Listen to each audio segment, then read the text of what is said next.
Hello there and welcome. This is Mikhail or Michael speaking. Today, without further ado, I will discuss the situation in Ukraine and what have changed over the last 1 or 2 days. First of all, I will talk about Bakhmut. We will touch the situation in the city itself first, and then we will go around it and I will tell you what had happened from the north and the south of the city. In the southwest of Bakhmut, Russian troops are continuously attacking and expanding their zone of control in this area. They are attacking towards Chuikovskaya Street here, but had not reached yet. Ukrainians here defending strong, but Russia has relative success here. Russian troops are also conducting assault operations in this sector. If we zoom in, we can see that Russians had captured this sector that they had not controlled just yesterday or 2 days. They did not have control over this sector a few days ago, and they are now attacking towards the Avangard Stadium as well as to the other side of Korsunkova Street. There is though a slight problem for the Russian troops. If we zoom in even more, we can see that there are two high-rise buildings here. Here is the first one and here is the second one. And if Russians are going to conduct operation straight on, as you can see, Ukrainians can have a good fire control over the stadium itself. It is not a big stadium, so Ukrainians cannot use it for defense. However, Russians are going to lose a lot of troops if they're going to attack straight on. So Russians are also attacking here and here to go around those two buildings. From the stadium, we go to this salient that gets smaller day by day. Previously, Russians had captured this sector with the park. They were not controlling this territory yesterday, as well as made some gains here and here. We can see that Ukrainians are slowly pulling out as Russian troops attack. Once again, urban warfare is extremely brutal, and you can't use your tank superiority. However, there are heavy bombardments of Ukrainian positions on the west side of Bakhmut, so Russians are disrupting their logistic system, which gives them advantage fighting in the city center. Here, once again, Russians went beyond Mariupolska streets and are now attacking in this general directions. They had gained some land in this sector. It's hard to say how much exactly, but the fact that they are advancing is acknowledged by both pro-Russian and pro-Ukrainian sources. The Russians had developed success here. As you can see, they had captured this land, and it is safe to say that they are attacking in this direction with occasional help from the Russian troops on the other side of the Bakhmutovka River. From here we go to the north of Bakhmut, where we can see that the fighting for the parking lot, but which is like garage area actually, is still raging on.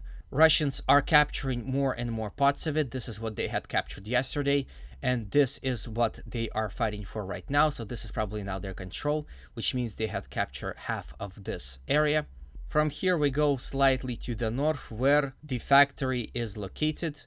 There are still heavy fighting inside of it. As you can see, Russians are controlling about the half of it with the office building and all the utility building, but some of the area is still left, and Russians are fighting with Ukrainians in here. The Russians had reached Kolpakova Street some time ago and now are attacking beyond it. However, their attacks are limited because, as you can see, there are a lot of big buildings here, as well as school that is used as a defensive strong point. As you can see, Russians are also attacking here in this sector. Overall situation in Bakhmut is dire for the Ukrainians, as Russians have superiority in artillery and fighting capable troops. Russians once again are heavily bombarding the west side of Bakhmut. So we're done with the city of Bakhmut itself. Let's go to the southwest, where the village of Ivanivsky is located. Russians once again are conducting operations here in the attempt of capturing Ivanivsky and cutting off the TO504 highway here. Once again, if they can achieve that, not only will they cut off this road, they can use it to attack and help operations in this sector. However, Russian attacks are met with resilience, as Ukrainians are fighting very hard for this settlement. It is nearly destroyed, but very well fortified. and Ukrainians are fighting off Russian attacks one after another. They're also attacking in this area. As we remember, there are 3 hills that Russians are trying to capture. Maybe it is a way to go if they want to capture Ivanivsky without storming it itself. Russians are attacking beyond the river right here in this area with relative success. From the south of Bakhmut, we go to the situation at the north. Russians are conducting assaults in the direction of the villages Bogdanivka and Grigorivka. Heavy fighting continues in Orekhovo-Vasilivka.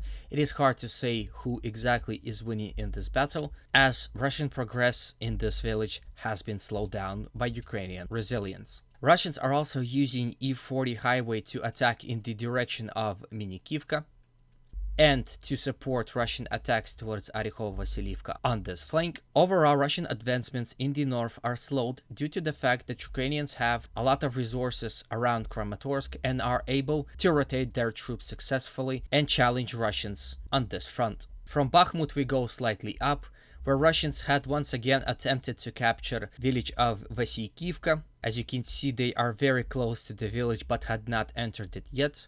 They're also attacking towards Fedorivka and Razdalivka, once again coming very close to it but unable to storm the streets itself. They're also attacking towards the small village of Vesele. From here we go to Bilokharivka, where after extensive artillery strike, Russians had conducted limited operation in attempt to capture the settlement, but their attacks were repelled by Ukrainian forces. Russians are continuing to make small progress in this entire area. This area is very difficult to attack and easy to defend, as this area is forested and this area is marshlands. On the Liman front, after extensive artillery barrage, Russians had conducted limited operations. Overall, Russian attacks did not see any major success, but Russians had captured some land in this area. From here we go to the Kupiansk front, where Russians once again continuously attack from Grinikivka towards Dvorichne, as well as using Liman Pershi as their base to attack Sinikivka. From here we go all the way to Avdiivka. The situation did not change much. Russians are continuously trying to capture Kamyanka, attacking from the Krasnogorivka towards Stepove and Berdiche. Situation in Stepove and Berdiche had stabilized as Ukrainians had pulled more reinforcements into this area, and Russians once again are holding to this part of the railroad and working on extending their zone of control around Stepove. I'm sure they will attack along the railroad here, would widen their front even more, and then attack Berdiche and Stepova from all possible sides. So far, that's what they have done with other settlements. In the south of Avdiivka, Russians are conducting assaults from Apitne towards Ukrainian defensive positions here near the first quarter of Avdiivka, as well as they are conducting offensive operations from Vadiane towards Severne and Tonenke. In the Pervomaisky sector, some changes had occurred.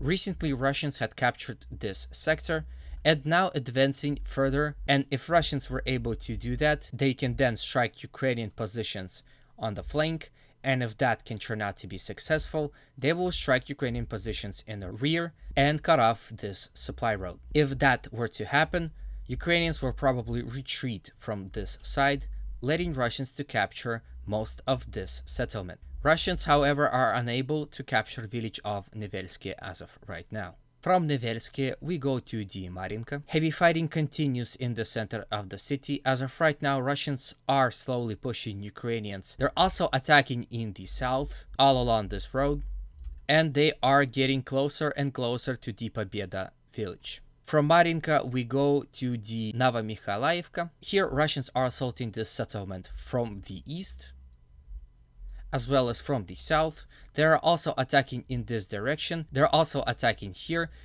to capture or fire control this road. All this would mean operational encirclement for this settlement. From Novomikhailivka, we go to the Vuglidar, where Russians are continuously storming the city of Vuglidar itself and are fighting in the Dacha area, as well as trying to attack towards the mines here. So this is the end of the video. I hope you enjoyed it. If you did, please consider liking, subscribing, and commenting. If you have already done so, thank you very much. Once again, humanity calls me to condemn all violence against human beings. Have a good day, and always remember, Russia will be free.